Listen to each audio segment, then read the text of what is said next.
Decoding the sounds, phonemes to 2030. Ever wondered what sounds make up the words you speak? Let's unlock the secrets of phonemes 20 through 30.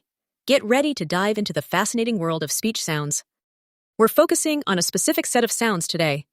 These phonemes are crucial for clear pronunciation and understanding spoken language. Let's break them down one by one. Think of the esh in shoe or the zo in measure. These are just a couple of examples from our phoneme range. Practice saying these sounds aloud, paying attention to your mouth and tongue movements. Consider the EH in chair and the J in jump. Notice the subtle differences in how these sounds are produced.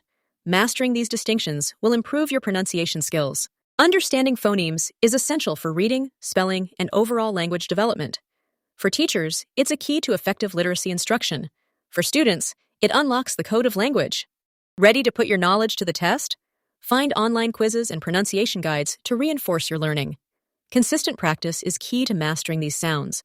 Now that you've explored phonemes 2030, keep practicing and expanding your phonemic awareness. Subscribe to our channel for more language learning tips and tricks, and share this video with anyone who wants to improve their pronunciation.